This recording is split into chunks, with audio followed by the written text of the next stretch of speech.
یہ تو بڑی بڑی عجیب گندی قسم کی حدیث ہے یہ تو نے اس کو کہا کہ وہ اپنے باپ کی شرمگاہ کو چبائے. گالیاں دیتے تھے نا یہ لوگ. خادم حسین رضوی کہتا تھا کہ گالیاں تو صحابہ دیتے تھے. کوئی بھٹکتا مسافر ہیں، ان سے بات کرتے ہیں. ہلو ہلو آداب غالب. آداب جی، کیا حال ہیں، کیسے ہیں آپ؟ میں باقی مجلس میں جو لوگ شریک ہیں میں ان کو بھی آداب کرتا ہوں. ہاں جی آداب.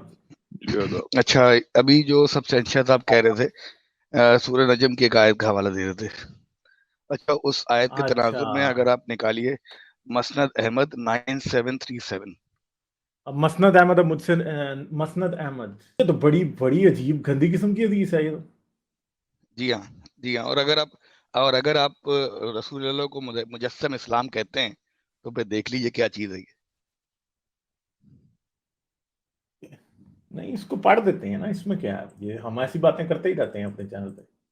پھر ان کو جب ریفرنس نہ دکھایا جائے تو پھر یہ کہیں گے نا جی نا، یہ تو پتہ نہیں کیا ہے. مگر بات یہ ہے کہ مسند میں سے ساری حدیثیں وہ مانتے نہیں ہیں نا یہ لوگ.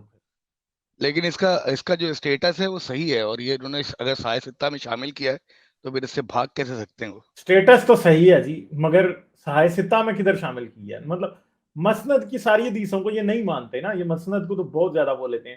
سیدنا ابی بن کعب سے مروی ہے کہ ایک آدمی جاہلیت کی نسبت کے ساتھ منسوب ہوا.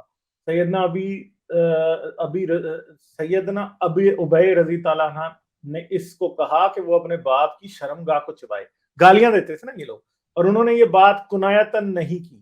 لوگوں نے اس گالی کی وجہ سے تعجب کے ساتھ ان کی طرف دیکھا، لیکن انہوں نے کہا جو چیز تم اپنے نفس میں محسوس کر رہے ہو میں اس کو جانتا ہوں، جبکہ میں صرف یہی کچھ کہنے کی طاقت رکھتا ہوں. کیونکہ رسول اللہ صلی اللہ علیہ وسلم نے ہمیں حکم دیتے ہوئے فرمایا تھا کہ جب تم کسی شخص کو جاہلیت والی نسبتوں کی طرف منسوب ہوتے ہوئے دیکھو تو اشارہ کنایا کیے بغیر اس سے کہو تو اپنے باپ کا کی شرمگاہ چبائے. تو یہ تو وہ بھی ہے نا کہ حضرت ابو بکر نے ایک بندے کو کہا تھا کہ تو جا کے لات کی شرمگاہ چوس. بالکل بالکل کہ ایسے ہی. حضرت ابو بکر نے بھی ایسی گالیاں، تو وہ آپ کو پتا ہے کہ وہ خادم حسین رضوی کہتا تھا کہ گالیاں تو صحابہ دیتے تھے، گالی دینا تو حرام ہے ہی نہیں ہے. وہ اور تو اس صاف یہ میں آپ کہتا تھا. جی، اس میں آپ یہ دیکھیں کہ وہ یہ بھی اس کا بھی جو ہے وہ باقاعدہ تاکید ہے کہ آپ کنایتاً نہ کہیں، ڈائریکٹ کہیں. ڈائریکٹ کہیں.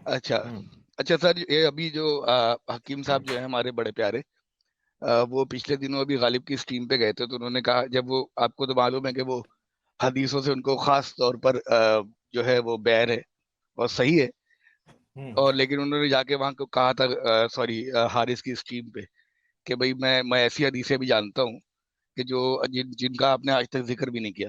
تو حارث نے بڑے اشتیاق سے پوچھا تھا کہ آپ ہمیں بتائیں، تو شاید یہ وہ ان حدیثوں میں سے ایک حدیث ہو. لائک، شیئر اور سبسکرائب کرنا مت بھولیں. اس کے ساتھ ساتھ آپ میرے چینل کو پیٹریون پر سپورٹ کر سکتے ہیں. پیٹریون کا لنک ویڈیو کی ڈسکرپشن میں ہے.